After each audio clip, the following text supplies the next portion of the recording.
see, going to be adding the PowerPoint presentations here in a minute.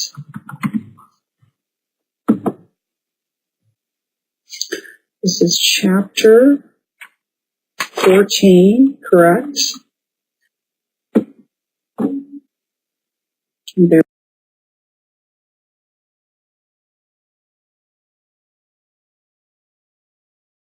it is, chapter 14.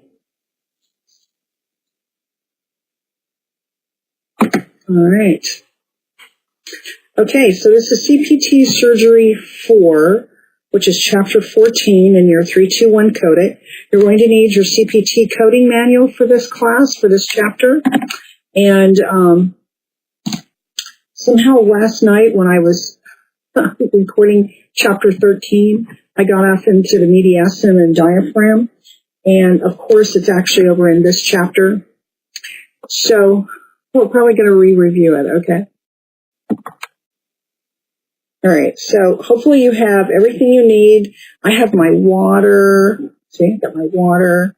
I have my cats. They promise to be good and quiet. It's in the morning, so they're usually pretty good. So I've closed my window because they're building 2 houses behind my house. And of course, this is a very active time. Okay. So the mediastinum and diaphragm subsection, these are procedures obviously in the mediastinum and diaphragm. The main part of this is the digestive system. These, of course, are procedures that are performed on the GI tract. Excuse me. Sorry. The teeth, the palate, the uvula, adenoids, tonsils, the mesentery, the appendix, biliary tract, abdomen, peritoneum, omentum. And then we have the urinary system also in here, and it is procedures performed on the kidneys, ureters, bladders, and urethra. So I'm actually on page 586 and 587 of your book, your 321 code, and the mediastinum and diaphragm codes are on page 265 of your CPT book. So make sure you have both of those. This illustration that's in your book on page 587 is a pretty good illustration of a hiatal hernia. And a hiatal hernia, part of the stomach protrudes through the esophageal opening in the diaphragm. So that's the issue with the patients. Not a lot of information here in your book. This is a very short, very short section. You have 1, 2, 3, 4, 5, 6 codes for the mediastinum, and you have another 2, 4, 6, 7 codes for the diaphragm. And in the diaphragm, it's repair and of like a hiatal hernia. So it tells you that there's literally the repair of 2 types of hernias is coded from this section. If you see there on page 587. And it gives you an example, the hiatal hernia and the diaphragmatic. It's the example 1, the patient underwent resection of the mediastinal cyst. So you report code 39200. So I want you to see that in your coding manual on page 265. And that is 39200. At the top of the page, resection of a mediastinal cyst, 39200. So it's under excision/resection.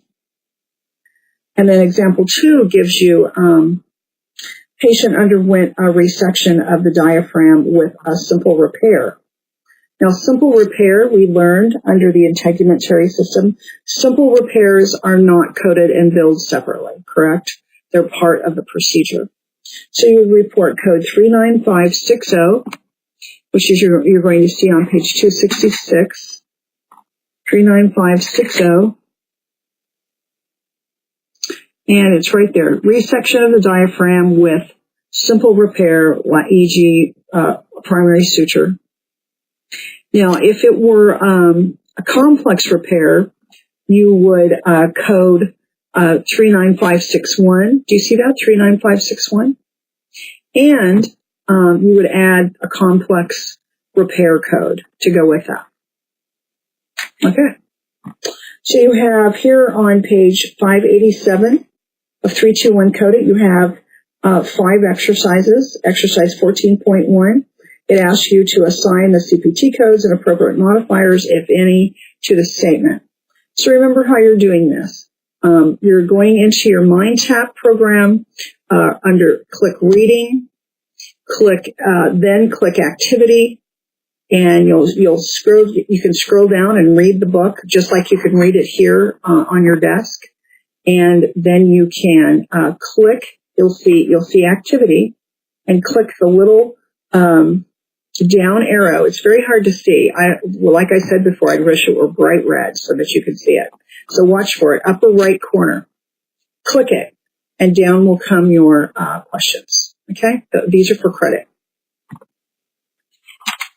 So take a moment to do that, and then I will see you back in the digestive system. Okay? So the digestive subsystem starts on page 588 of your 321 Code It, and it starts on page 271 of your CPT coding manual. So you need to have both of those open to work through this section, to this chapter. So it just tells you, as you understand, the digestive system starts at the mouth and ends at the anus. We know that.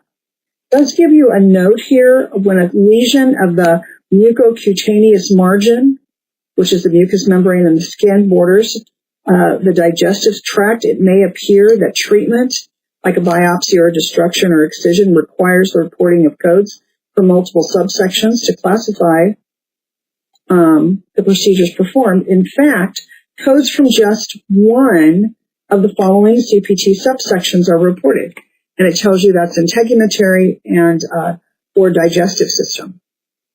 So make sure you highlight that. That's an important distinction for the digestive section area. Gives you here in figure 14.2 digestive system organs. Shows you the small intestine, and then over on page 589 gives you the large intestine figure. Let me see if those are in here. Sometimes they are, and sometimes they aren't. I know they are. There's the digestive system organs. Looks a little different. No, it's the same. It's the same one. You can review that at your leisure. Small intestine. I mean, it'll stay here in your book. There's a small intestine, and then and here's the large intestine and how it goes. So I really don't feel the need to review A&P with you or med term because you're nurses, and I expect you already know how to do that. I mean, of course you can review. Of course you can.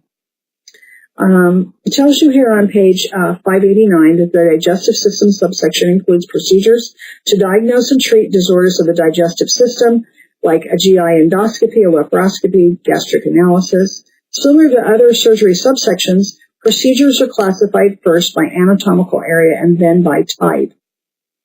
Okay, so again, your digestive system coding starts on page 271 of your CPT book. And it starts with the lips and excision, like a biopsy of the lip, 40490. Do you see that? And then repair, and then other procedures we try to avoid, of course, and vestibule of the mouth. So a couple of examples here I want to go over at the bottom of page 589 in your 321 Code It. So the first example here, it says, patient underwent an upper GI endoscopy of the esophagus, stomach, and duodenum with specimen collection via brushing technique. That's very important, right? It's a type of biopsy. And so it says we're going to report 43235. 43235. So really what we would be looking up here would be the upper GI endoscopy. Right? Endoscopy. So this is 43235.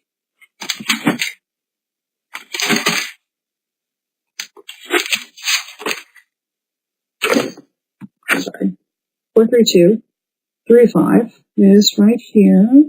01, 02, 04. Well, we've got a lot of things out of order here. 43235 is on page 279. Let me hit my light here. And 43235 is there on page 279 of your CPT book. Do you see it there? It's right above the, in fact, it's actually the illustration.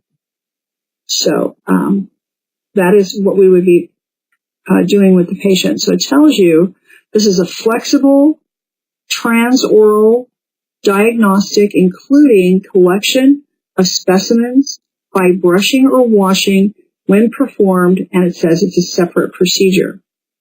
See, there's a paragraph above that. Do you see the paragraph up there? It says to report the, I just love to try to pronounce these, the esophagoduodenal scopy. I know that's bad. It's where the duodenum, is deliberately, where the duodenum is deliberately not examined, or because the clinical situation precludes such exam.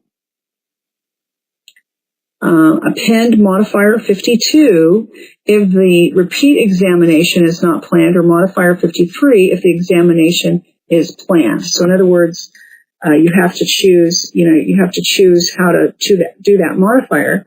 And I want you to highlight that. I want you to put a Post-it note on it because it's a little different than in other parts of the book. So 52 is the doctor performed less of the procedure than he planned, but he's going to go back and try to do it again. 53 is as if he had to stop the procedure. Okay, so those are those two modifiers.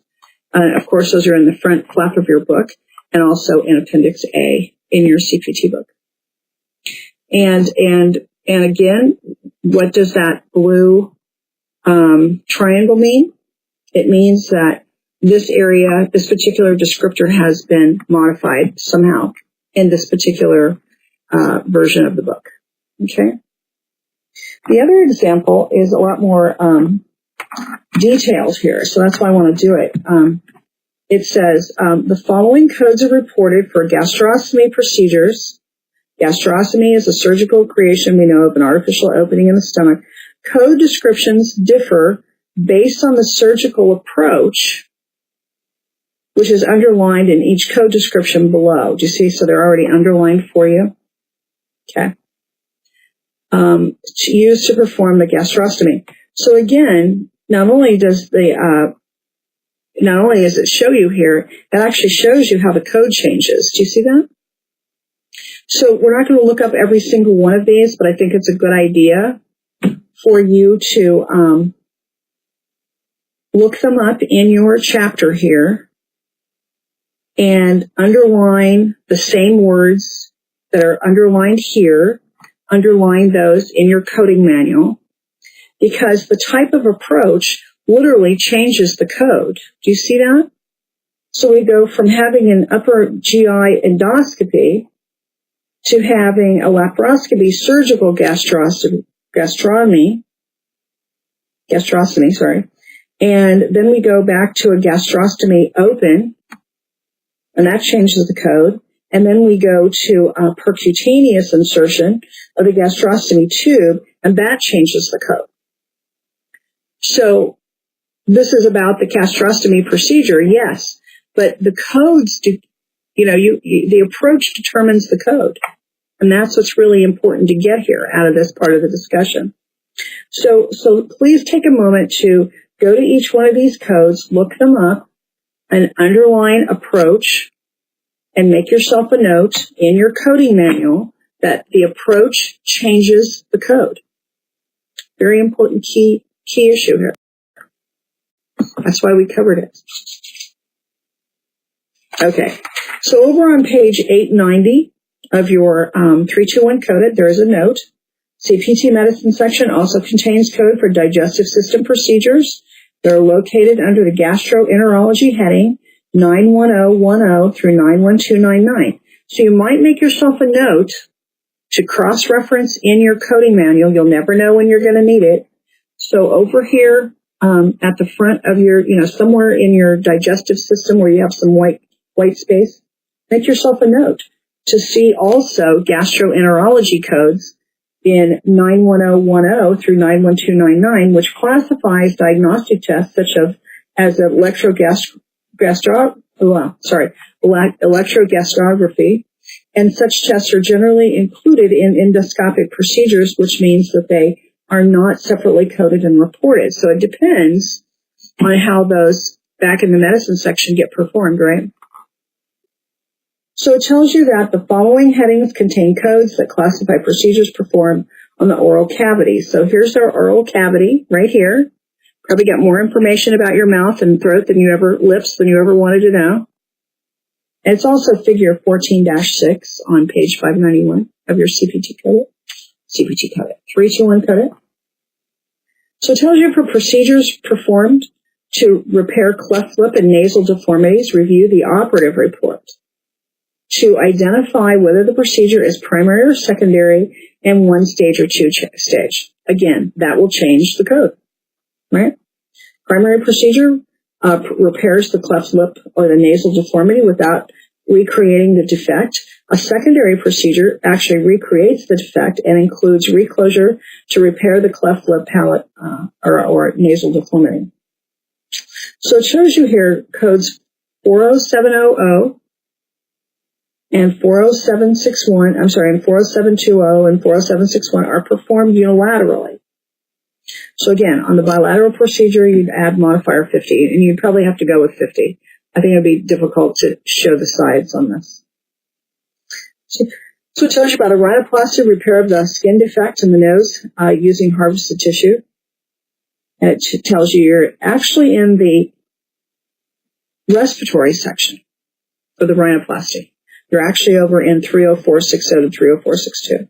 So repair of a cleft lip using cross-lipped pedicle flap, tells you what type it is. Report 40527. For more complicated plastic repair of a cleft lip or nasal deformity, using a cross-lip pedicle flap with sectioning and inserting of a pedicle's flap, report 40761. So it really gives you, this is a good discussion here on page 591. If you're not as familiar with these types of repairs, this just tells you right here, this is what you're going to use for this. And this is, for rhinoplasty, you need to go over to respiratory. You're not even in the right section if you're over here in digestive. Okay. Cute baby pictures on page 593. Not sure if he's in here or not. Let's see. We've got this. No, probably not. Oh, there he is. Could be a girl, could be a boy, but it's in blue, so probably a boy. So this is just a child with a cleft palate before and after treatment. Goes over here on page 592, a vestibule of the mouth. Gives you gives you an example, tongue and floor of mouth. And it gives you a note here. When a partial glossectomy and bilateral radical neck dissection is performed, report 41135.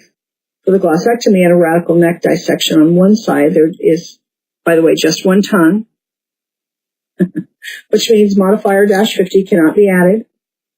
Would not make sense. Probably get that claim rejected. They're saying, how many tongues did this kid have? So report code 38720-59 for the radical neck dissection on the other side. So again, we've talked about modifier 51. So you have the palate, the uvula. We're on the top of page 593 in 321 code. Now it tells you right here, do not report code 42145. Let's look at that. 42145. Let's see why they don't want us to report it. Sorry, 42145. My dog came to see me and then she left, so hopefully she's where she's supposed to be. She's a little dachshund. Runs up 3 flights of stairs to get the cat food. I know. Okay, 42145. is over here on page 273. And you see it here. It says 42145, palatopharyngeoplasty, and that's all it really says.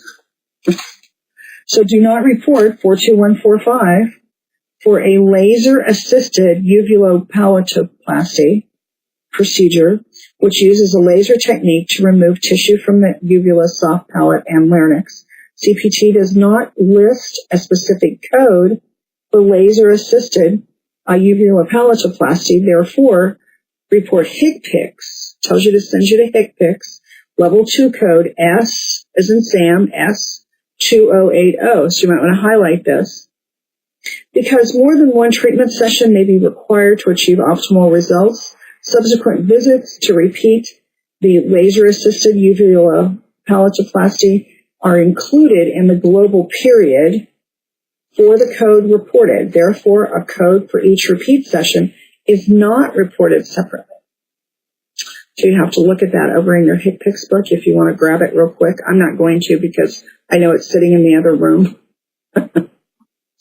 Okay, so for codes describe cleft palate repairs, size and location of the cleft determine the type of repair performed and the reported code. Okay, so depending on the type of situation that the baby has, then that's how they're going to repair it and code it. So it gives you an example. A patient underwent a primary plastic repair of the cleft lip nasal deformity, complete, unilateral.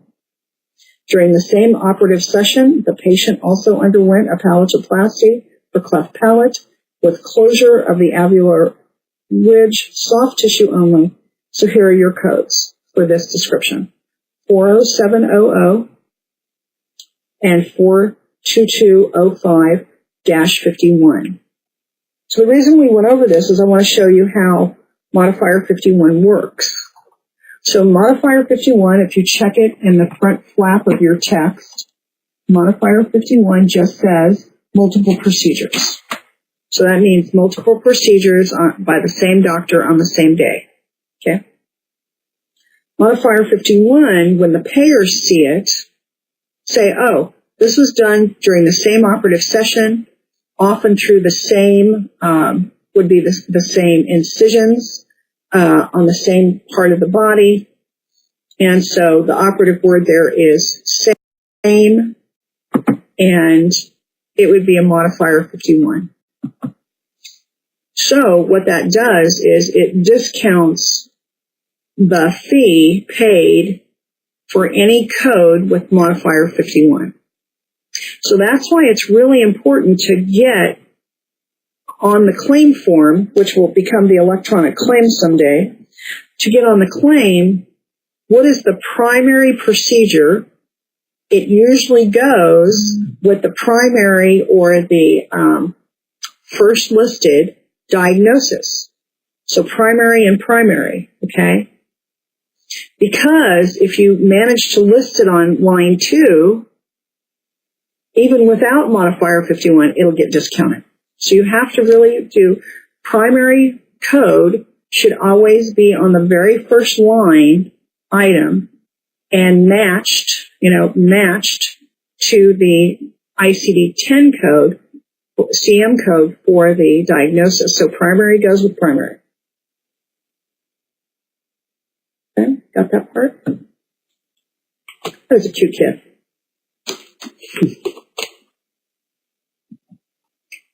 Okay, so now we're to salivary gland and ducts. We're on page 593 of your 321 Code It. We are over on page, here's my pen, over on page 274 of your CPT book. See that? There's an EGD. I've never seen that. There's a sigmoid. We know that's going up the other end. So one thing I want to show you, codes for, first of all, on page 593, Codes for procedures performed to treat conditions involving the salivary gland and salivary ducts, like abscesses or cysts, include the following subheading.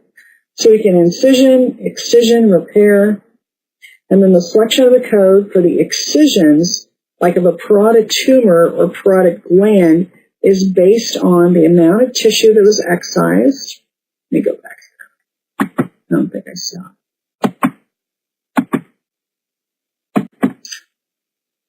I didn't. That's why. I didn't see it.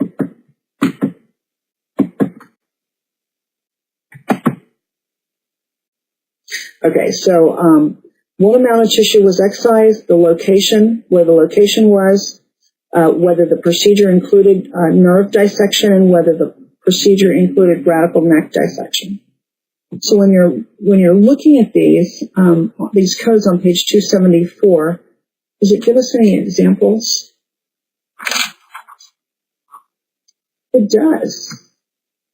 It tells you for the excision of a parotid tumor with bilateral radical neck dissection, report code 42426. 2426. And then I always will check on the codes that we're using in class.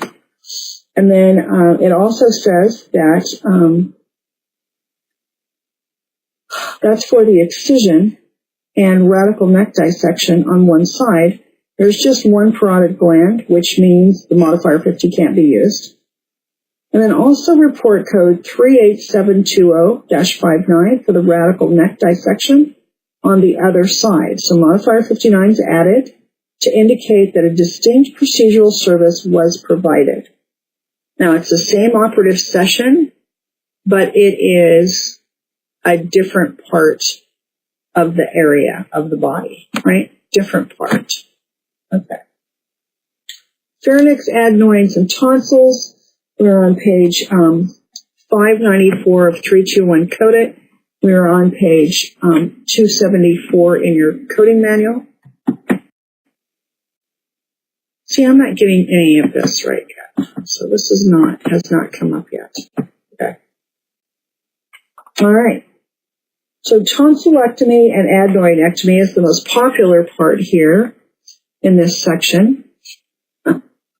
You know, when I was a kid growing up, it doesn't seem that long ago, but in Missouri, the doctors were following the standard of care, and every kid got a tonsillectomy. My brother and I didn't. And we found that extremely strange because all of our friends in school did. Everybody got a tonsillectomy. It was the time of year, I think they thought they were preventing the flu season. I don't know what they thought they were doing. But my mom had us under the care of the doctor who delivered us. Little old country doctor, Dr. Ada B. Rader. Ada B. Rader. She was one of the first and only female physicians in Missouri for, a couple of decades. And the reason why she was a physician was, and by the way, she took care of us. She delivered us at the hospital, but she took care of us at her father's home that was his medical office downstairs, and she apprenticed with her father. She was her father's only child. I think they lost her mother somewhere early in her life. And so he raised her and made her a doctor. And in Missouri at that time, you could apprentice and you could get your medical license. Isn't that cool? But she didn't believe in tonsillectomy. She thought it was kind of strange that everybody was running out to get one. So we didn't get them. So anyway, strange things happen. UMKC, by the way, University of Missouri of Kansas City, when I was graduating from high school, was the first medical school that required 50% female. And it was the first 6-year medical school, and it had to have 50% women, 50% men, and you had to be a Missouri resident to get in, Missouri high school grad. And they got sued a few times over all that, and it said, and the judge, who of course was in Missouri, came back and said, "Did you not read the requirements for this particular program?" Of course, they got turned down. if they're out of state. Okay, so tonsillectomy, adenoidectomy are the most frequently performed procedures coded from this heading. Codes reported for the removal of diseased tonsils and adenoid include the following: cryogenic, electrocautery, and laser. And the selection of a tonsillectomy or adenoidectomy code is based on the age of the patient. So the first thing is age. Second thing is type of procedure. So let's look at this. It says the primary procedure code is reported the first time the tonsils or adenoids are removed. A secondary procedure code is reported when there is tissue regrowth requiring subsequent removal. Age of the patient is a factor because age increases the complexity of the procedure and lengthens the recovery time. So the younger the better, apparently. Separate codes are included to report hemorrhage control following the tonsillectomy and adenoidectomy procedure. Make sure you report these procedure codes with modifier 78. So let's look at modifier 78 in the front flap of your book, CPT book. Modifier 78 says, an unplanned return to the operating procedure room by the same physician or other qualified healthcare professional, nurse practitioner, following an initial procedure for a related procedure during the post-op period. Now, the post-op period on this is about 10 days. So somewhere in the 10-day period, they probably had to go back to, maybe in the first 24 hours to control bleeding, right? So modifier 78 is appropriate because the payer's not going to understand why they're getting the same or similar code on 2 or 3 day difference in the date from the date of service. So they would likely deny that second procedure if it does not have the modifier 78 because it looks like a duplicate. So they're just going to click it out and not reject it or whatever. Cute kid again. Okay. So let's look at this. I'm going to have to get better light. Hang on just a second.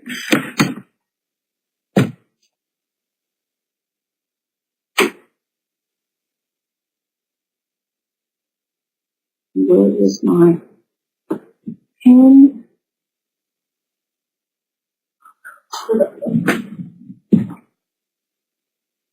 Okay. Sorry about that. I had to grab my pen as well. I think I'm getting some light. Okay. All right, so let's look at this. That's going to help me a little. So, we're still on page 594 talking about tonsillectomies and adenoidectomies. They're still probably way too often done. Nothing's really changed in this 60 years. So it has a triangle there for you. It says codes reported for the radical resection of tonsils include the removal of the tonsil, the tonsillar pillars, the retromolar trigon, and any infected portions of the maxilla and mandible. Radical resection may also include hemi or total glossectomy and or a full neck dissection. So it tells you, gives you a coding tip here that tonsillectomy and adenoidectomy are routinely performed bilaterally. And that means the modifier 50 is not added. Neither is RTLT. Okay. So that takes us over. So let me show you where tonsillectomy is real quick. So our tonsillectomy is going to be under the excisions. And it's going to be 42820. 42820. Tonsillectomy, adenoidectomy, younger than age 12. And then 42821 is age 12 or over. Okay. So 12 is the demarcation when you have to change the code. That will change the code. So exercise 14.2, is your oral cavity. You have 10 there. Assign the CPT codes and appropriate modifiers to each statement, if any modifiers. So remember, You're doing this in your MindTap program under the reading section, and you click reading, then you click activity, and that will bring up your ebook, and then you read through that until you find your 14.2. It'll say activity again, and then click the down arrow in the upper right corner. Okay? I'm going to tell you this every time, just so you know where it is. Okay. All right, esophagus. So we're on page 595 of your 321 Code It. We're on esophagus on page 275 of your CPT coding manual. So it says codes reported. Let's see if it's now. See, I'm still down there.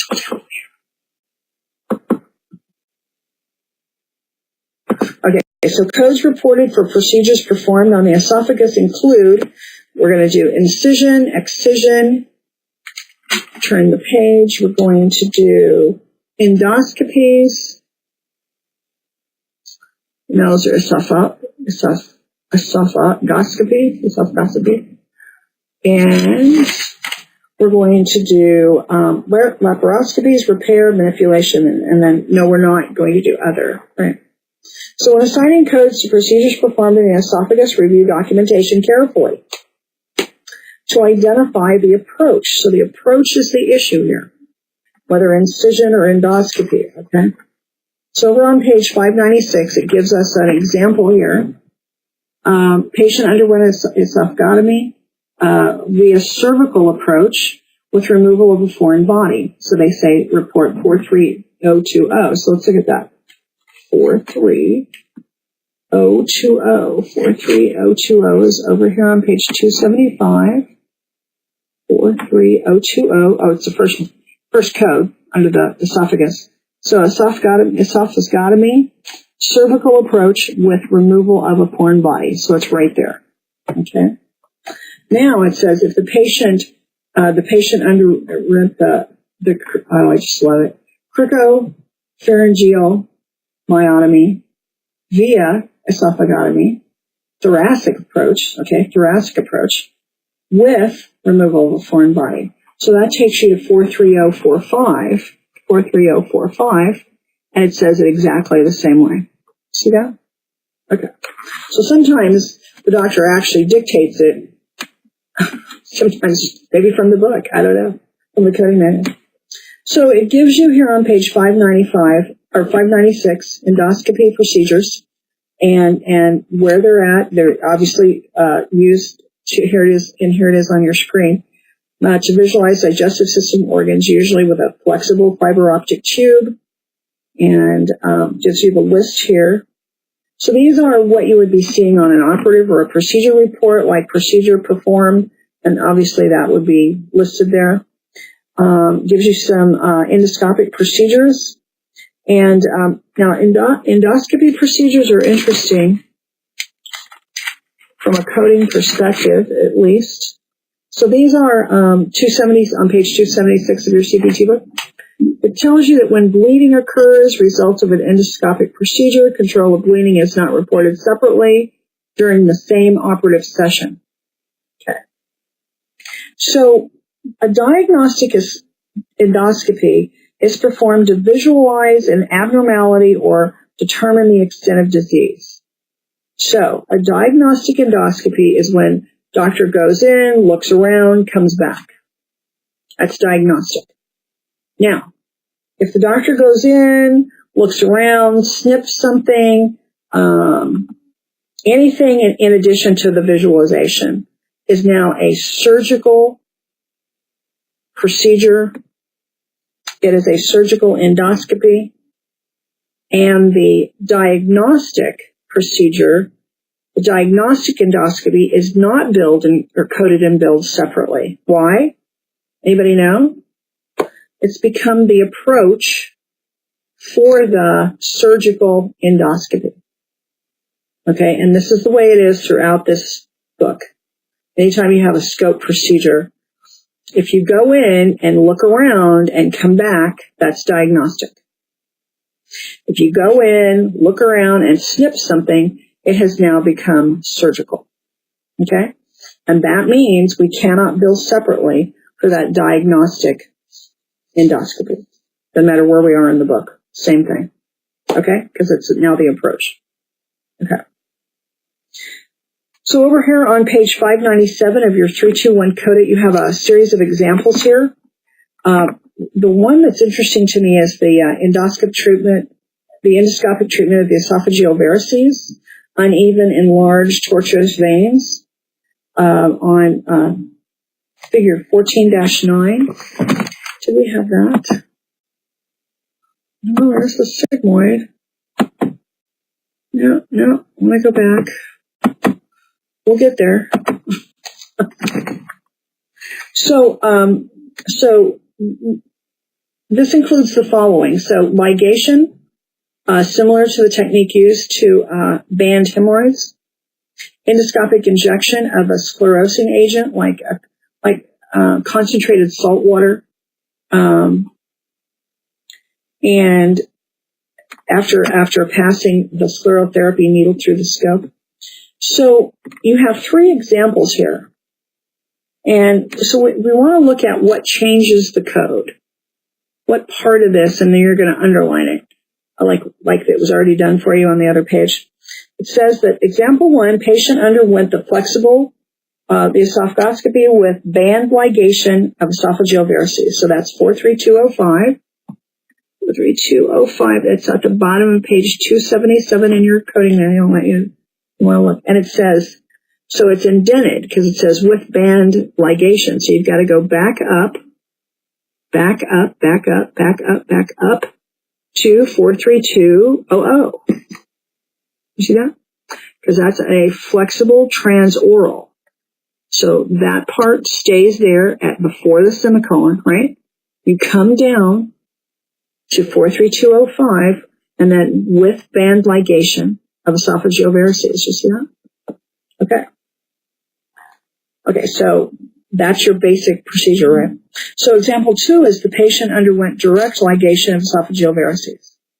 Direct ligation. Physician accessed the esophagus through the thoracic incision and ligated the varices with sutures. So that is a 43400. And what's different about that? 43400. What's different about that? The approach, right? No, I'm still not there. Everything got updated. Everything got changed.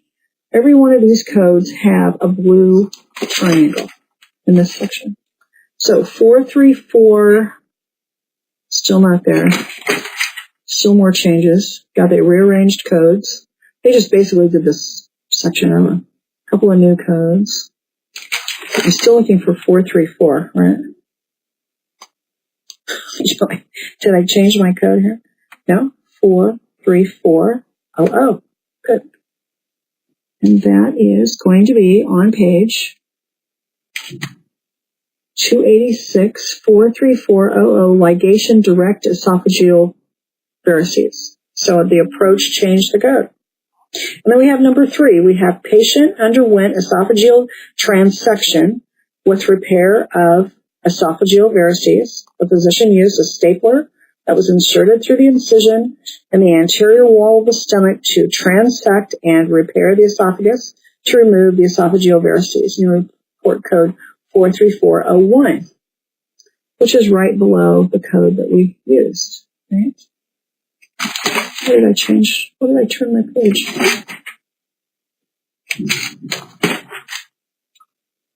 3, 4. We'll come back to gastric intubation in a minute. So 43401 is the transection. It's on page 286. Transection of the esophagus with repair for esophageal varices. So again, we're repairing esophageal varices. And we're just using different methods for whatever reason, complications with the patient maybe. And so the different approach, again, so remember I said I wanted you to underline this. So patient underwent a flexible esophageal or esophagoscopy with band ligation. So make sure you underline that statement in example 1. And then example 2, you want to underline patient underwent the direct ligation of the esophageal varices. So that changed the code. The word direct changed the code. And then 3, the patient underwent the esophageal transection with repair. So esophageal transection and repair. Now, if you were looking these up, instead of going through the section here, let's say you were trying to look this up in the index. Oops, there's my baby again. You would be looking under, you could look under esophageal, you could look under varices, you could look under the word like the flexible esophagoscopy, you could look under direct ligation, you could look under esophageal transection, the word transection. So there's a variety of ways probably to look these up in the index. There's usually 2 or 3 ways to look things up in there. So, but one good way is to start with the section that you know you're going to, and you know you're going to be dealing with the esophagus, and that's going to take you back to this section. So index is important, but you have to be real clear on which word you're looking up to get to the right place in the book. Okay. And then there's even a 4. It says, example 4, patient underwent ligation of the gastroesophageal junction for pre-existing esophageal perforation. The physician ligated the junction of the stomach and esophagus, and a gastrostomy was created for feeding. So that is 43405. 43405 right there. 43405, bottom of page 286, 43405, ligation or stapling of the gastroesophageal junction for pre-existing esophageal perforation. See that? Okay. So there's also laparoscopy. It gives you 2 definitions here on page 598 of 321 coded. Do you see that? So I know you know what these are, but I want you to see the comparison. So a closed laparoscopy is the insufflation of the abdominal cavity, and is performed during a percutaneously placed needle. Okay, closed. An open lap is the insufflation of the abdomen and is performed using a trocar, which is placed under direct vision after making a small cleotomy incision. Okay. So these are starting at, well, at least here it's talking about code 43280. 432, let's go back into the stuff that's all been redone. 43280. So we're under laparoscopy on page 285 of your CPT book. See that? 43280, laparoscopy surgical, esophagastric fundoplasty, like a Nissan, what is that? Chopit procedure. Okay, so again, these are both surgical laps. Surgical laparoscopy always includes the diagnostic laparoscopy. To report a diagnostic lap, you would go to 49320. 49320, okay? Okay, and that's your note right there on page 598. So on page 599, we start with the stomach. And in your CPT book, that is on page 287 of your CPT, codes reported for procedures performed on the stomach include, we're going to do incisions, we're going to do excisions, we're going to do laparoscopy, we're going to do introduction. There's the gastric intubation. On page 288 shows you the 43753 gastric intubation. Large bore gastric lavage tube is inserted orally through the esophagus into the stomach for expedient, lavage and evacuation of stomach contents, like for a poisoning or a hemorrhage. Yep. do those in ER. Okay. So again, we're talking about procedures in the stomach can include a gastrectomy, removal of all or portion of the stomach. And we don't have a stomach, but here it is, 1410 on page 599. So it's removal of the stomach, which typically performed to treat ulcers or malignancy. Gives you the gastric bypass information here, surgical laparoscopic procedures. I'm just going to let it sit. Gastric restrictive procedures involve placement of an adjustable gastric band now. So those are going to be, there's bariatric surgery. Those are on page 289 of your CPT book. Bariatric surgical procedures may involve the stomach, duodenum, jejunum, and or the ileum. Then we have intestines, except rectum. So we might have actually made it to this. Although it's not, is it mentioned here? Here. See, there's that. Yeah, we'll get there eventually. Okay. So you do have exercise 14.3 here on pages 600 and 601. So again, this is exercise 14.3 on the esophagus and the stomach. And again, this is in your reading section of MindTap. Click reading, click activity. That will pull up your ebook. And then you scroll down the page. When you get over here to these two pages, you'll see it says activity. And then you click the down arrow, and there's your, no, there they are. There are your questions, 1 through 10. Okay. So we can do, in the intestines, we can do an incision, enterolysis, to free the intestines from some adhesions. We can do excisions, like resecting the small bowel. We can do, let's see, we're into intestines now. So I want to show you on page 291, intestinal allotransplantation involves 3 distinct components of the physician's work. So we've talked about this before in other chapters, but the first part is the cadaver donor enterectomy, which includes harvesting the intestinal graft and cold preservation of the graft. So you preserve that with, perfuse that with cold preservation solution, and for maintenance. And then that is the 44132. Living donor enterectomy includes the harvesting of the intestine graft, and then you have the backbench work, and then you have the recipient, sorry, I can't even read it without my glasses, allotransplantation with or without recipient enterectomy. So you have on page 291 how the liver transplant is actually coded.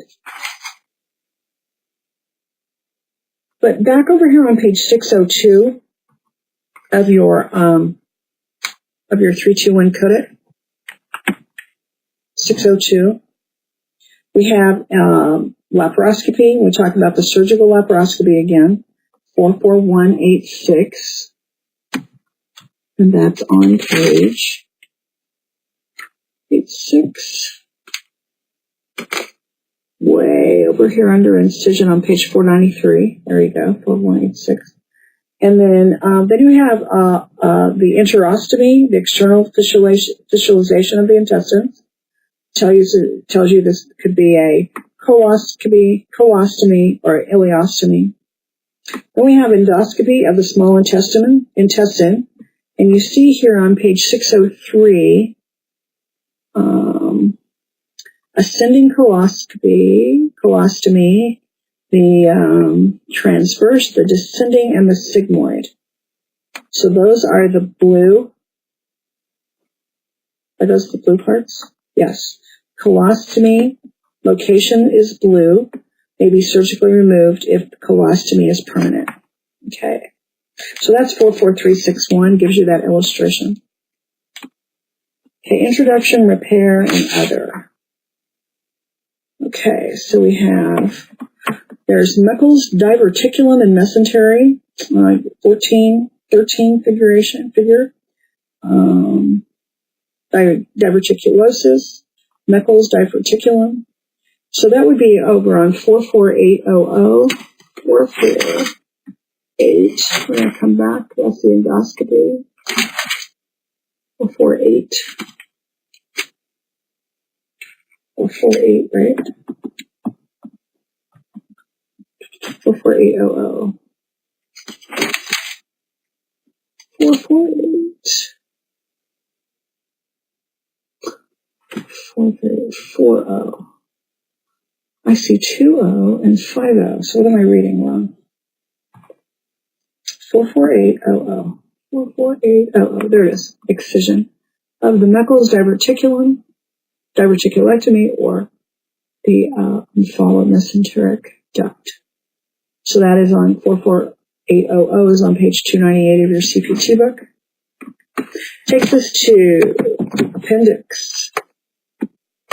So appendix is right here on page 298 of your book, coding manual.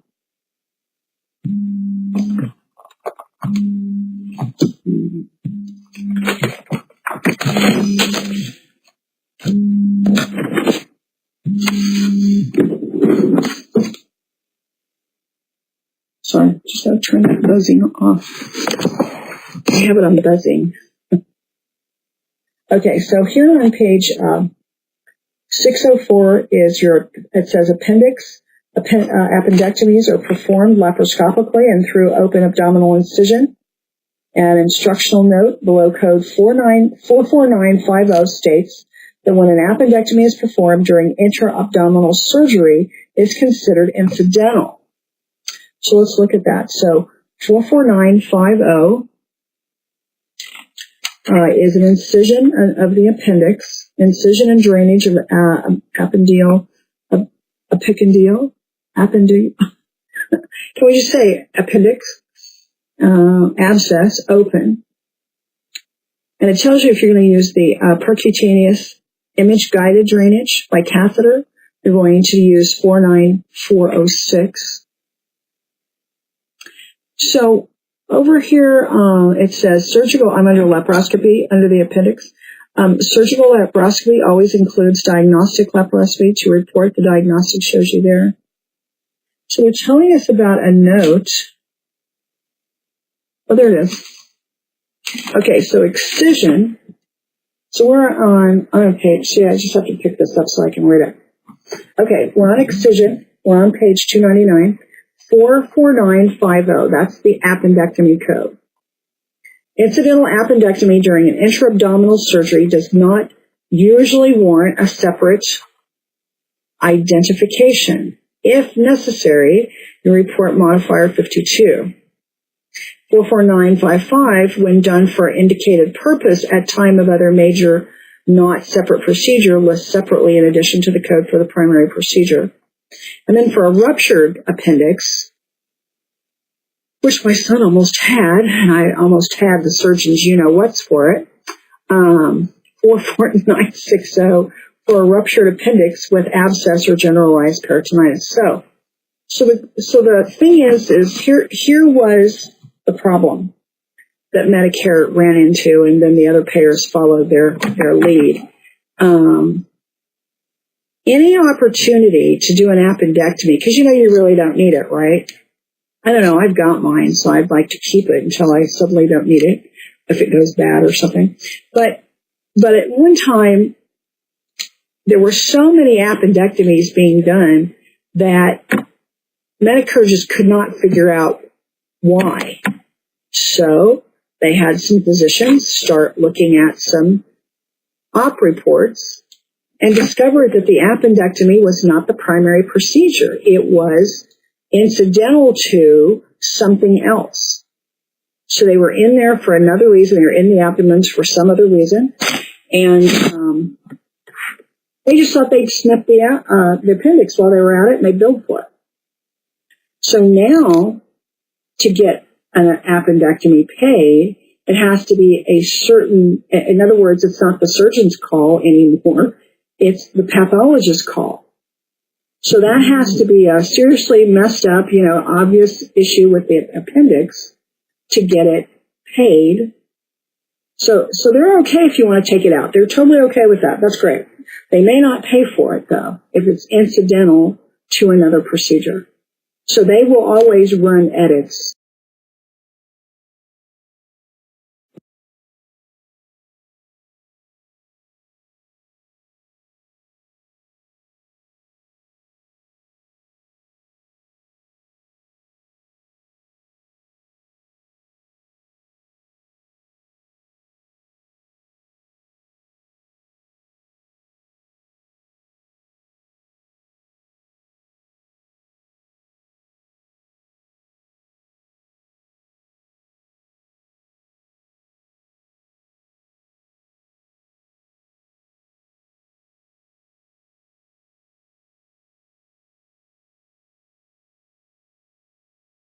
And 44955. See that? So it has to be in the path report, and we'll go over that specifically when we do pathology lab. I'll show you that. It's very important. They will not pay if the path report says incidental to. It's an incidental appendix. Okay. It takes us to colon and rectum. Don't. So I finally got here. Okay, sigmoid. So we are on page 299 of your CPT book. We are on pages 604, 605 of your 321 codec. Are you with me? Okay. So it tells you here in your 321 codec, colon and rectum, codes reported for procedures performed on the colon and rectum include incision, excision, destruction, and endoscopy. So here is a diverticula in the sigmoid colon on page, or on figure 4 and 14, 13. Let's see where I am. Destruction, destruction. Okay. And then, so we're going to, let's see. I saw something here that I wanted to show you, and then I flipped it. Okay, stomal. Okay, so back over here on page 295 of your CPT book, I want you to put a post-it note.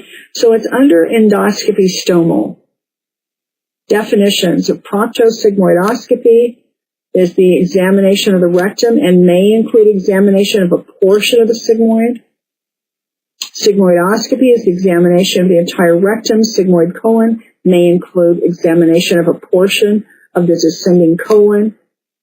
Colonoscopy is the examination of the entire colon from the rectum to the cecum and may include examination of the terminal ileum or small intestine proximal to anastomosis. And then colonoscopy through stoma, that's why it's under here, is the examination of the colon from the colonoscopy stoma to the rectum or colon, small intestine, anastomosis, and may include examination of the terminal ileum or small intestine proximal to the anastomosis. Okay. So again, here's your scope codes with this. So this is page 295 of your CPT book, and we're also on page 605 of your 321 codec. Gives you the exact, and it tells you over here on 296. There's more information on page 296. Now, a coding tip is actually here in your CPT book as a coding tip. On page 296, I want you to highlight. It says, for definitions of a proctosigmoidoscopy, sigmoidoscopy, colonoscopy, guidelines for colonoscopies that do not reach the cecum or colon, small intestine, anastomosis, see colon and rectum endoscopy. So we're going to go over there, and we're going to see that. Colonoscopy. So what they've done, so the endoscopy definitions are here on page 300. We're on page 300, definitions, with some guidelines and a picture. And then it shows you the colonoscopy decision tree on page 301 of your CPT book. Do you see that? I would have loved to have had this when I was starting out in coding. It would have been so helpful because then I would have really good questions to ask the doctor. Okay. So decision to undergo colonoscopy, a diagnostic procedure is there on the left. A therapeutic procedure is there on the right. And if it does not reach the splenic flexure, it's a flexible sigmoid. And that code, see, that's right, they give you the codes. That code is 45330. If it is beyond the splenic flexure, but not to the cecum, it's a colonoscopy, 45378, modifier 53. And if it is to the cecum, it's a colonoscopy, 45378, no modifier. Again, it again gives you the therapeutic procedures there on the right of the table. So make sure you have a post-it note on that. Make sure you've got your definitions down. Those really look like great test questions to me. I'm not promising you anything. So the definition of the sigmoidoscopy, that was our sigmoid. I don't know how, oh, I'm going backwards. Jeez. Try to go forward, so it really helps. Kid, sigmoid, colon polyp, hemorrhoids, I get really good there. So definition of the sigmoidoscopy is the examination of the entire rectum, sigmoid colon, and may include examination of a portion of the descending colon. Okay, so that's page 301. Very important part of your digestive system, part of your book. Again, a lot of this stuff has been redone, redefined, and I can tell that because of the blue triangles. Gives you the definition of the colonoscopy at the top of page 303. Gives you a description here it shows you the descriptive little thing here with the 45378 figure. And of the colonoscopy, houses the blue tube that, the catheter that goes up. Colonoscopy with lesion ablation removal, on page 304. Okay, so then we are at, so this is the coding tip that I wanted you to see and possibly transfer into your coding manual at some point. So it tells you when an incomplete colonoscopy is performed and the patient underwent full prep for a colonoscopy, add modifier 52 because it's an incomplete colonoscopy. Multiple endoscopies are performed during the same operative session and report each with a separate code. Surgical endoscopy always includes diagnostic endoscopy. This means that when the diagnostic endoscopy is performed during the same operative session as a surgical endoscopy, just report surgical because the diagnostic has become the approach. And CMS requires screening sigmoid procedure to be reported with a HCPCS level 2 code G0104. So if I were you, I would take that G0104 and write yourself a note here over by colonoscopy, by that diagram there on page 303. I would put G0104 for Medicare. That's right in my book. See?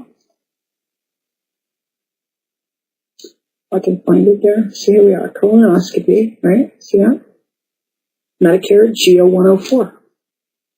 So if you get in the habit of that, of cross-referencing your CPT book, that's good. EncoderPro.com might do that for you. I'm not sure.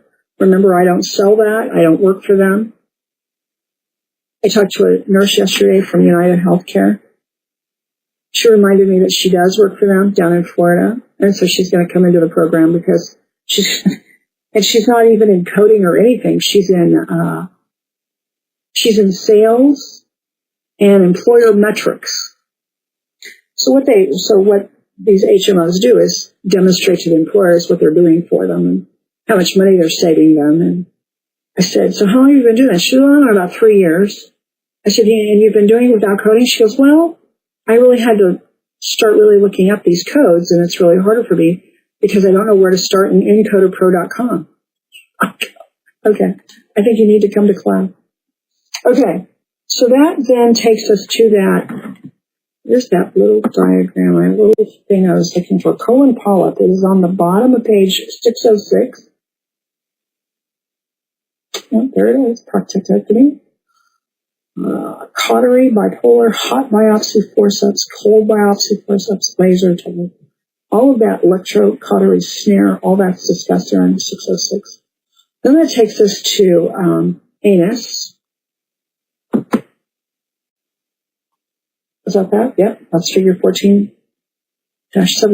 Hemorrhoids, internal, external. And in our coding manual, we're on page 305 and 306. Yep. So we have codes reported for procedures performed on the anus, including the following subheadings: incision, excision, introduction, and repair, destruction. For a hemorrhoidectomy, procedures identify what approach was used. It will change the code. You also need to know where the hemorrhoids are located, internal or external. That will change the code. And whether a fissurectomy was also performed. That will change the code. So the more information you have, the more specific you can code, right? It's got to be in the chart. So it gives you an example. Patient underwent a hemorrhoid. Well, it's a hemorrhoidopexy for the prolapsing internal hemorrhoids via stapling. So that would be 46947. Let's look that up. 46947.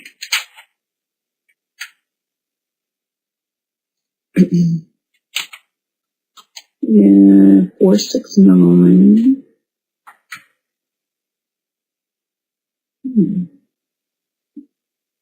69. What am I looking for? 46947. Okay, 46942. So it does say 46947. Right? You see that there in your 321 coded on page 606? Okay. So if you look this in your CPT book, you're going to be on page 308. And 46947 code is out of numerical sequence. Use 46700 through 46947.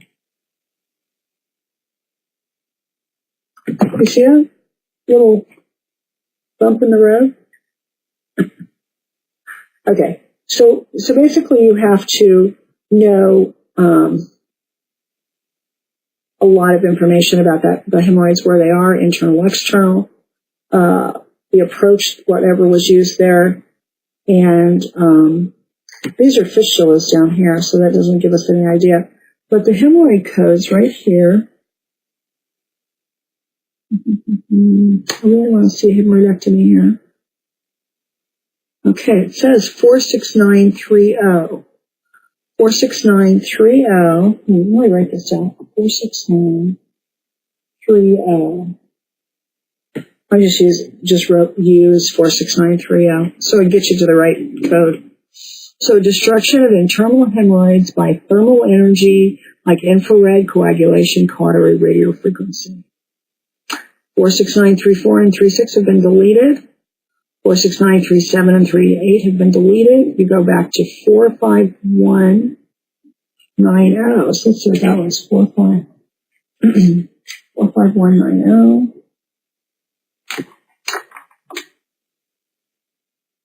90, there's 251. 451. Those are tumors. Destruction. 1 second. Oh, it is a tumor. 45190 is on page 300. Tells you destruction of a rectal tumor. So I think we only have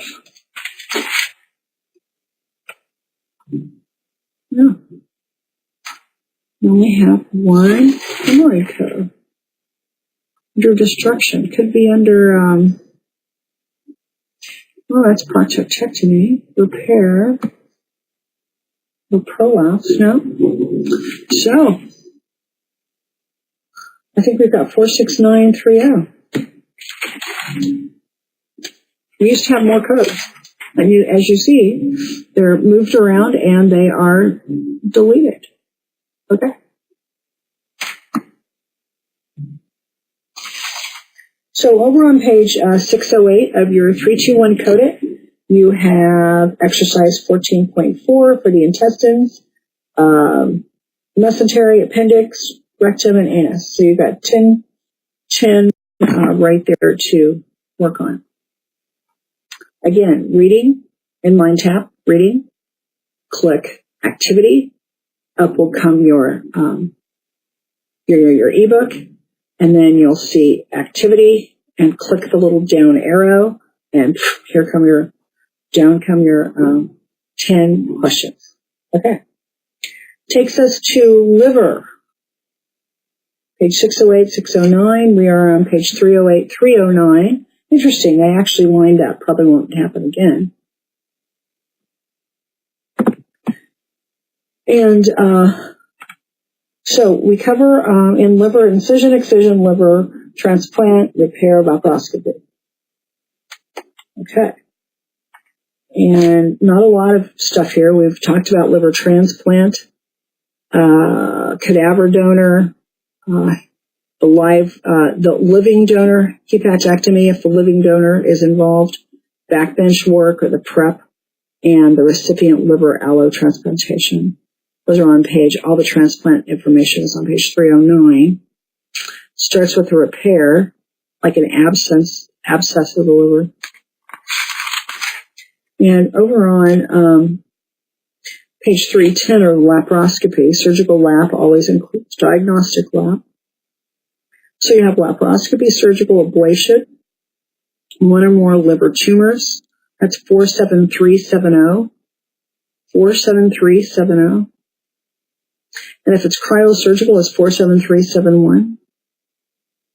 And it just gives you a bunch of other procedures here that are not necessarily, they don't end in 9. The last one does, but, yeah, 47380, ablation open of one or more liver tumors, radiofrequency. You have, again, the cryosurgery, the ablation. So they're not all bad.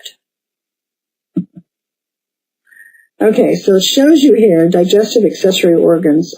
We're in the biliary tract. Let's see. Yeah, this is biliary stents. Oh, biliary tract is at the bottom of page 310. Biliary system includes gallbladder, bile ducts inside the liver, bile ducts outside the liver, hepatic ducts, a common bile duct, and cystic duct. See all those listed here. Common gallbladder. Okay. Now, cholecystectomy. Cholecystectomy. Can't figure out. There for a while in early 2000 and 2001 and 2002. Could not figure out. The doctors insisted that they were doing cholecystectomies on Medicare patients on an outpatient basis because I wanted to get paid separately under the new outpatient payment system. So Medicare had it originally on what they call the inpatient only list. Doctors went a little nuts, said, no, we're doing this outpatient, da-da-da. So that Medicare said, oh, okay. So it put it over on the outpatient, gave it an APC code. Then the data started coming in.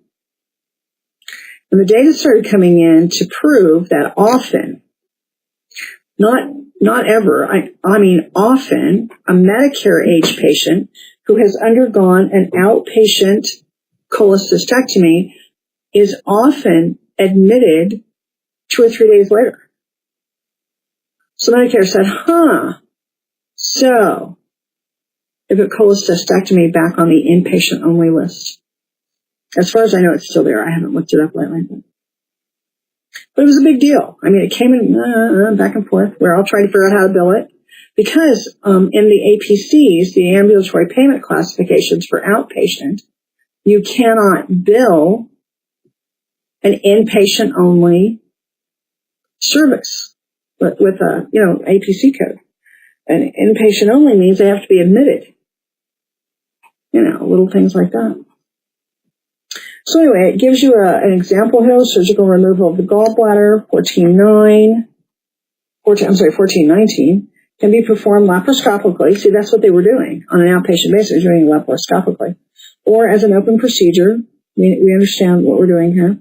So it's 47544. 47544. Now, on the biliary tract on 310, it gives you a nice long introduction. Gives you codes, describes and explains things like external biliary drainage catheter. It tells you what it is in the CPT book. So make sure you read that. There's some green type there. Codes 47542, 4344 describe procedures that may be performed in conjunction with other codes. Okay. So 47544, yeah. Was that my code? Yeah, 47544. So we're over here on page 313. Has a blue triangle, which we know the description has been modified somehow. We don't know how. And it has the little plus sign. So what is that? Plus sign is the add-on code. So removal of a calculus or debris from biliary ducts and or gallbladder percutaneous, including destruction of calculi by any method when performed, imaging guidance, like fluoroscopy, and all associated radiological supervision and chirp list separately in addition to the code. So it actually tells you what to code with what under here. Okay, so that's your biliary. Now there's the, I think that's really cool the way they did this. Here's the, on page 312 of your CPT, percutaneous biliary stents and drainage placement gives you the codes. And it says biliary catheters, like external 47533 or internal 47534, and multiple stents, which is the other three codes there. Gives you these diagrams. Isn't that cool? Helps. Very, very much helps. So that takes us to the abdomen. Where are we here? So we're at the abdomen, peritoneum, and omentum. We're on page 316 of your CPT book. We are in 321 coded on page 610. So those are some hernias. Not sure we're there yet. Maybe. Page 1420. I don't think we discussed that. The hernias are over here under abdomen. And codes reported on procedures performed in the abdomen, peritoneum, and omentum include all of these. So when reporting codes from this heading, make sure you review the operative report to determine whether the procedure was by laparotomy or laparoscopy. Okay? Hernia repair codes are classified in this heading. A hernia, we understand, is a protrusion of the internal organs through a weakening of the musculature. So it gives you the issues. This is how you figure out what your code is. So the hernia section starts over here. Those are the laparoscopy. So let's look at this list. Hernia repair codes are classified here. So the hernia site. So the first thing you got to know, obviously, is it inguinal? Is it lumbar? Is it femoral? That's going to be in the operative report. No big deal. What is the patient's age? Got to know the age. Type of hernia, initial or recurrent. Clinical presentation of the hernia. Is it reducible? Is it incarcerated? Is it strangulated? Or is it recurrent? And then the use of mesh. Okay. So the use of mesh is interesting. Hernia repairs include traditional, conventional, where the physician pushes the bulging tissue back into the abdominal cavity and sutures surrounding the muscle. Mesh repairs uses mesh such as Marlex or Prolene instead of sutures to repair the incisional. Again, it has to be incisional or ventral. Laparoscopic, typically performed to repair bilateral and recurrent hernias. Now, here's some coding tips.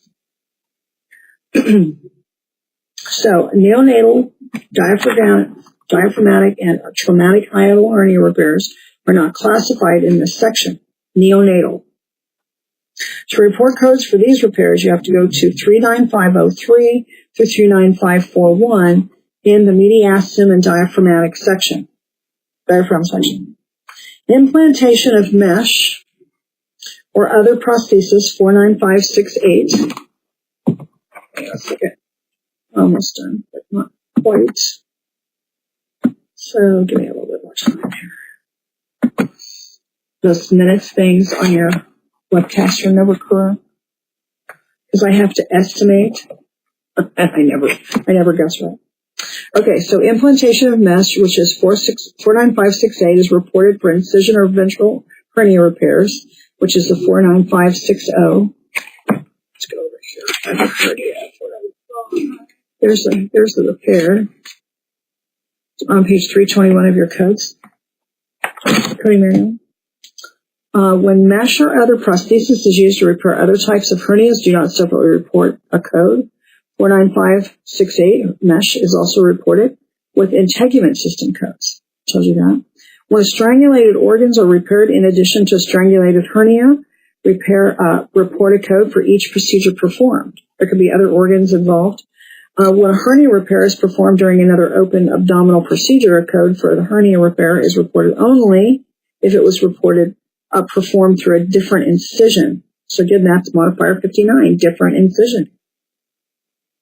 To the hernia repair code, an incidental hernia repair during the course of an abdominal procedure is not coded or reported, just like the appendix. Okay, so that takes us to exercise 14.5, liver, biliary tract, pancreas, abdomen, peritoneum, and omentum. So again, in your mind tap, that is in reading, activities, click the activity. You will see your E-code. You'll see your e-book there. Too many E's. And then as you read down and you get to this section on page 612, then this exercise, you'll see exercise, and then you click the little down arrow on the upper right of your screen there, and it will pop down your 10 exercises here, 14.5. So you know you can't use mesh to repair a hernia on a kid. Anybody know why?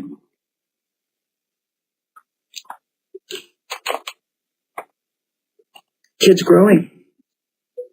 Has to be an open procedure. That's why they need to know the age. Open procedures for kids. Okay, urinary system. Just wanted to show you some really nice white paper blank pages on page 323 and 324. As you know, I'm a firm believer of writing in your books. Okay, you can use Post-it notes. So those of you who may be going for different positions, the employers might require other certifications, which means that you will have to go somewhere, take a test, have it proctored, do it on paper and pencil the old-fashioned way, and you can have your books with you, but you can't have anything in them. If the proctors see that you have Post-it notes, they tell you to pull out the Post-it notes.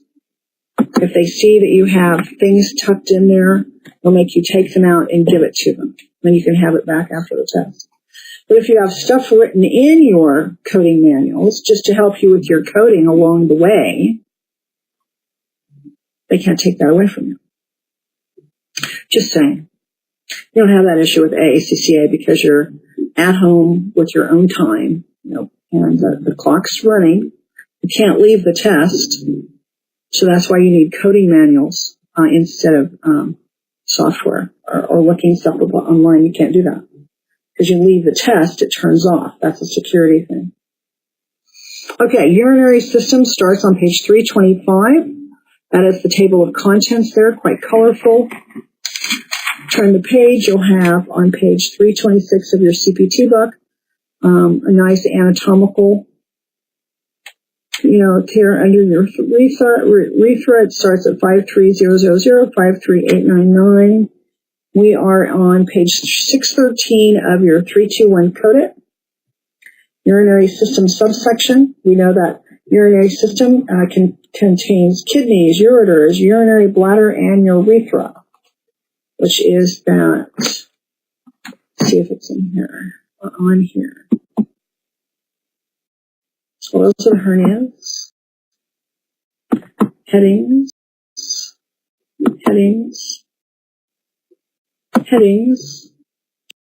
There's the male urinary system. So is that the figure 1421? One more page. Yep, here we go. Male and female.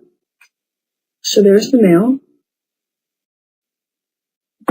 And there's the female. Okay. So it tells you over here on page 613, you have a note. I think you know the difference between the ureter and the urethra. But you may be dealing with people in a clinical setting who are not that familiar, i.e. the clerks. Okay.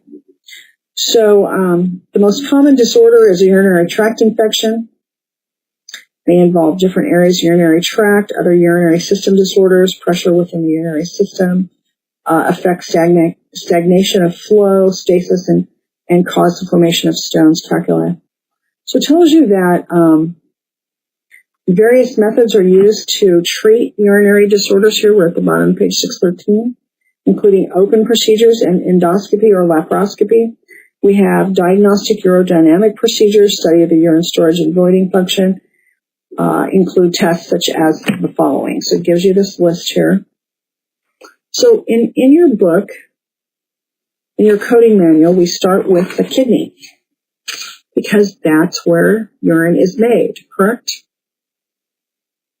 So it gives you drainage of a renal abscess, gives you 50020 here, gives you a picture. Then the nephrolithotomy with calculus removal shows you that 50060, 50075. So let's look at this example here. Many procedures include the phrase exclusive of radiology service in this section, which means that an additional code from radiology is assigned to report the radiology service performed. Okay, so that's why you're going to have two codes.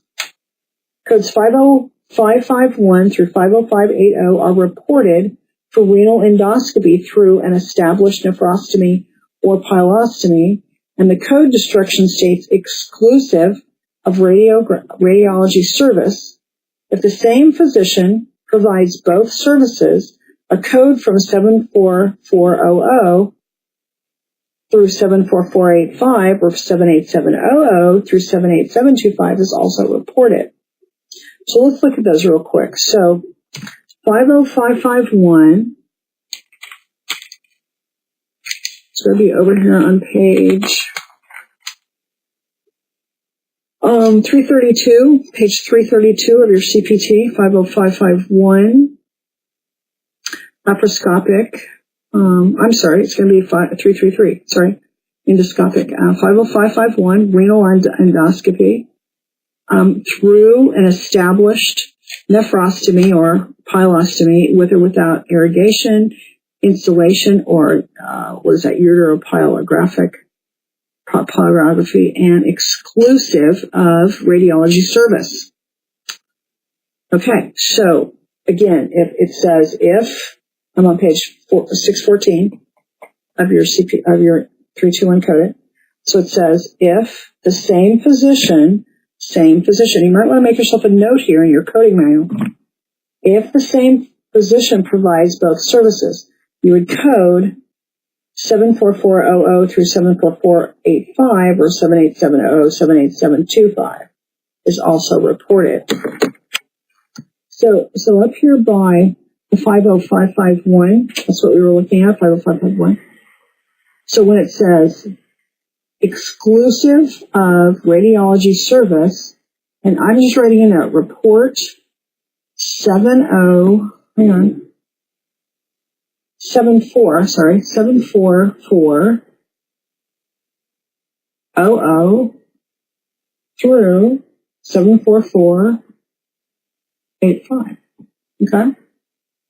So again, just a way to cross-section your book to remind you that you need two codes if the same physician provides both services. Okay?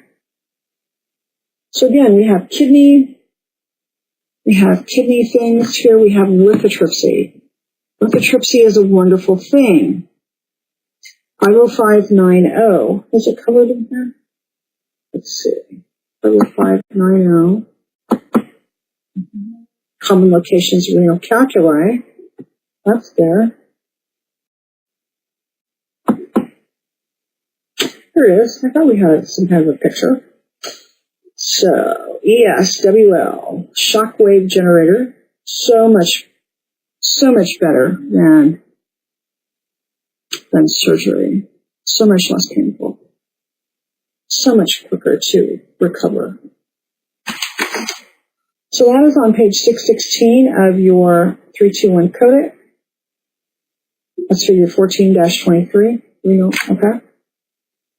So that is code 50590. And also talks about ablation here with the lithotripsy.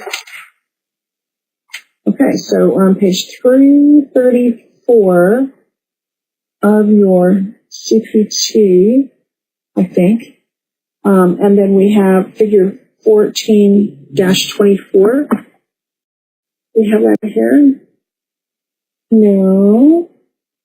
Use of a cystoscope in a female. There's an indwelling ureteral catheter. Okay, do we have that here? Yeah, probably. It looks like we do. Well, no. I'll take it back.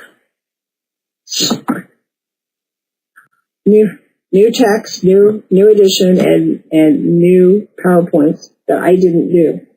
I usually do my own PowerPoints, but the publisher, to help us adopt their new edition, they did it for us. Okay, so over here on page 616, procurement of kidneys involves harvesting organs from a cadaver or living donor. Once the kidney is received by the hospital, backbench standard preparation is performed to prepare the kidney for transplant. The actual transplantation of the kidney, which is figures 14-24, into the recipient is reported. When a bilateral kidney transplant is performed, kidney transplant, you use modifier 50. I don't know. I really like LTRT for that. The recipient non-functioning kidney is resected code 50340. Let's go back here. 50340. So renal transplant is on page 328 of your CPT book. You might want to put a post-it note on it so you can find it easily. And it tells you, again, it's the three things that are done: the cadaver or living donor nephrectomy. The 2 is backbench work, the prep of the organ, and 3, recipient renal allotransplantation. So those codes start at 50300 and go down to 50380. Okay, so yes, modifier 50, but I really like the other one better. So if both non-functioning kidneys are resected, modifier 50 is added to code 50340. Non-functioning kidneys are not always resected during the transplant. You might just leave them sitting there. Okay. So that takes us over to ureter.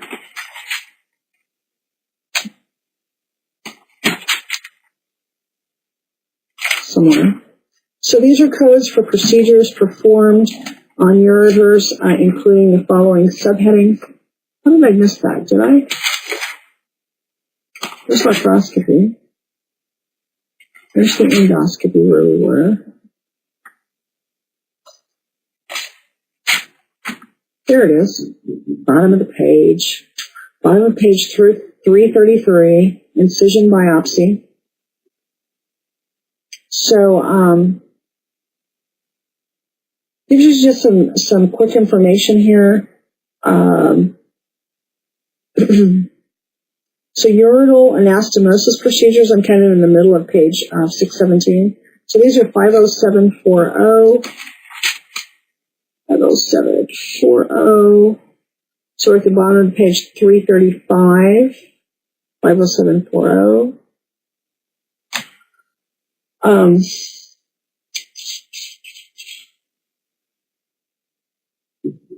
These are the, like I said, urinal anastomosis procedures are mutually exclusive, and you might want to underline that, mutually exclusive. And codes for these procedures are not normally reported for the same operative session. However, if an anastomosis is performed on one ureter and a different anastomosis is performed on the other ureter, you would add LT-RT. Each code to describe the service performed on the respective ureter. So it gives you an example here for ureteral endoscopy, 50951. Patient underwent a uterolysis with repositioning of the ureter for retroperitoneal fibrosis, and that would be coded 50715. 50715. So it's also on page 335 there, right where we were. Ureterolysis with or without repositioning of ureter for retroperitoneal fibrosis. And if it tells you if bilateral procedure, report 50715 with modifier 15. Takes us to the bladder. This is to the bladder. That was the cystoscope. Now, I understand the guys don't really like that procedure. I get it. I understand. Okay, so that's basically it for this. Okay, bladder is on page, at the very bottom of page 617 in your 321 codec, and over here on page 337 of your CPT book. Starts with incision, a cystotomy, or cystotomy. What does it say? Oh, cystotomy or cystostomy, with fulguration and or insertion of radioactive material. 510-20. Now, over here on page 618 of your 321 codec, says urethral catheterization codes 51701, 51702 are reported only when performed independently. So like if you're cathing the patient before surgery, a code is not separately reported.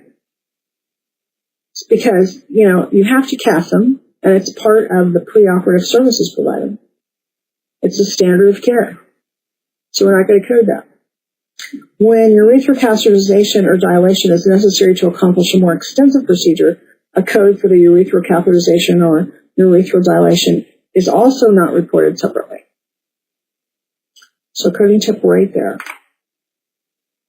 So they show you here, open excisional procedures of the bladder include the excision of the cysts and the sinuses and the cystotomy. And are those over here? Those are over here in these pictures in your book. See, I don't have them. So the book pictures are 14-25. So open cystotomy is A, incision site. Okay.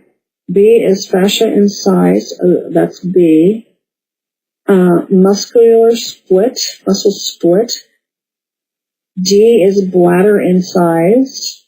C is the cystotomy. Tube inserted. And F is the cystostomy. Tube secured with purse string suture all around. Well, there's that picture right there. So on page 620 of your 321 codec, This is an example of use of a cystoscope to examine the interior of the bladder in a male. And then the female is right over here on page 621. We also discussed over here on 621 a transurethral resection of the prostate. A TURP is the initial resection of the prostate gland via a transurethral approach using an electrosurgical device. Codes for these procedures, when performed during the same operative session as a TURP, are not separately reportable. So you see that?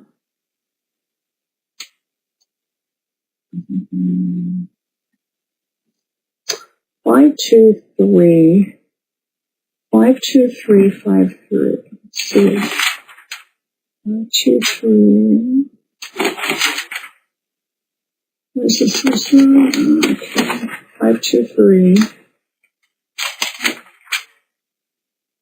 52323. No, 52332. Yeah, 52332. 32. So that's a cystourethropy with insertion of an indwelling ureteral stent. So is that what they were discussing right there? Okay, with the stent and the ultrasound.